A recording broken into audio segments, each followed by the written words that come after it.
Hello and welcome back. Now a few of you will have picked up on the fact that I was complaining about ordering a different kayak from Nautica. It is now here. The Gumotex Rush, as I'm going to call it, the holy grail of inflatable kayaks. I've just opened the box. It's been sat in customs for quite a while. It did actually go from France, where I ordered it from in Nautica, to England. Then it left England and went back to France again. Then after it went from France, it went to Holland, and then it came back from Holland to England. So not entirely sure what DX Freight or FedEx, whatever they call themselves nowadays, was doing. They probably don't know themselves. So Nautica customer service was questionable, so I'll leave you to make your own mind up as to whether or not you want to order from there. I have been waiting for this for about 2.5 weeks now. So let's have a look at the boat itself. That's exactly how it's come out of the box. I've literally just lifted it up so you can see.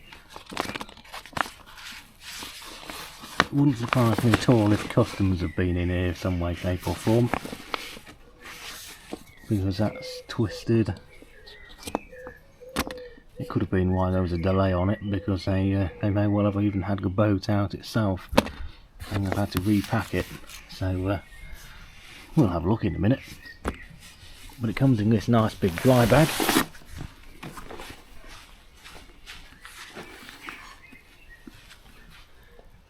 So there it is in its dry bag.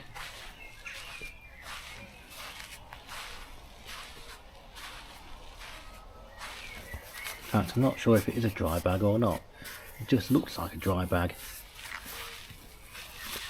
with the roll top, pocket on the front, and some logoing.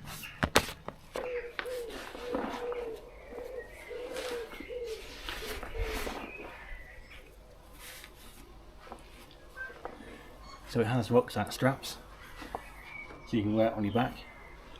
It's not heavy at all, it's about 12 kilograms, so you could wander around with this on your back quite easily for quite some distance. You would obviously need to find space in this backpack for a PFD and your paddle.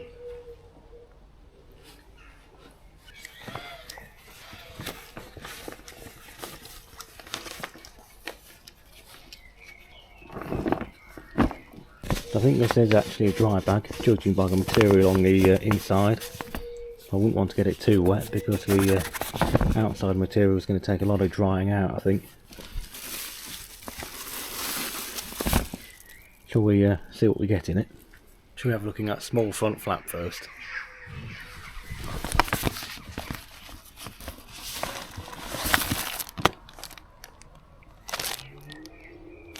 Destructions.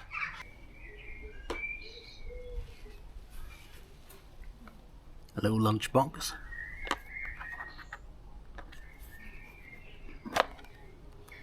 Looks like a valve adapter. Some material. And a little bit of adhesive. Stay.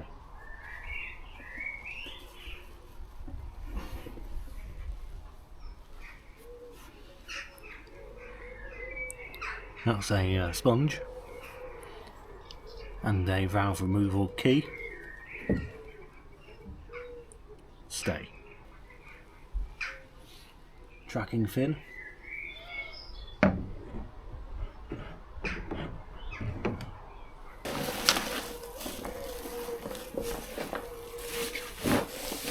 Looks like customs may well have been in here first.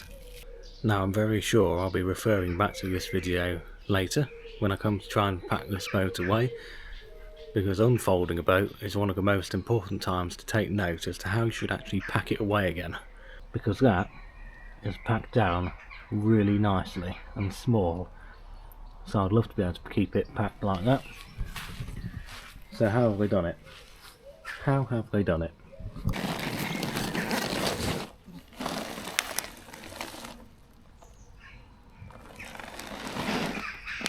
Right. Trying to remember this.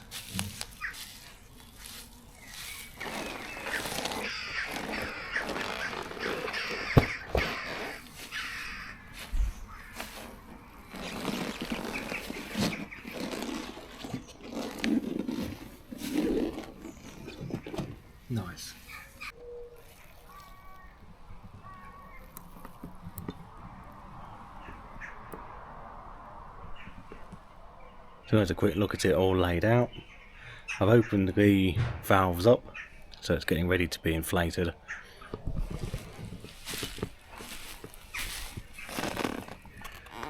So it looks like the floor inflates to 0.5 bar and the sides to 0.25 bar. Yeah. The seat is to 0.2. Now when I sat on Frank's going down the River Nene the other week, I found his seat quite firm, so I'm going to be inflating that a little bit less, I think, personally. So I'm just going to pump it up now and let's have a look at it inflated.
So that's the Rush inflated.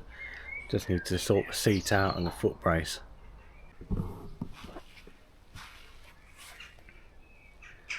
Right, so there we are. One inflated Rush. It's got a footrest, which I haven't quite got set up properly at all, but it's in there. A very pointy bow. The seat I've inflated to 0.1 bar, which I feel is going to be much more comfortable.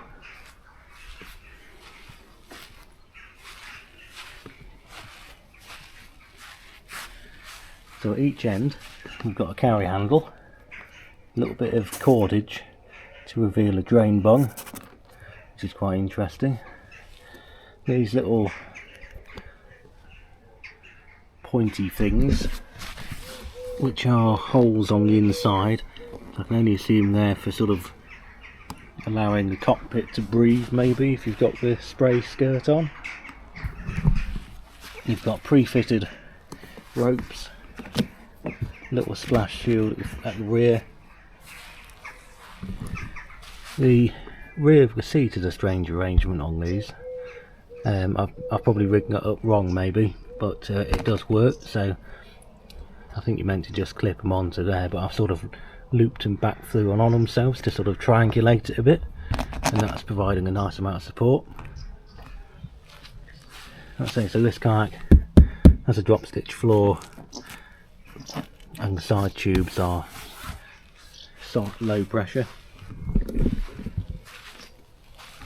There's a closer look at the seat, look, and I think that's going to be a lot more comfortable on my posterior. So it does have Velcro all the way around, so if you did want to add the additional spray skirt, you can do, but I don't think I will at the mo.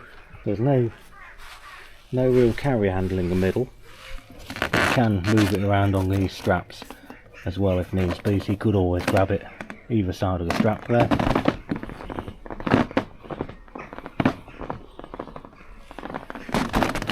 It's about between 12 and 13 kilograms I think from memory, so it's a sensible weight. Onto the bow we've got some more carry handles and ropes. Carry handle there, and again on this side. Nice risen spray skirt and a very pointy keel.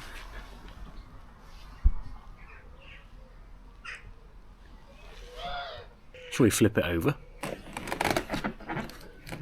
Like I said, it weighs about 12 kilograms, so there's no weight to it at all.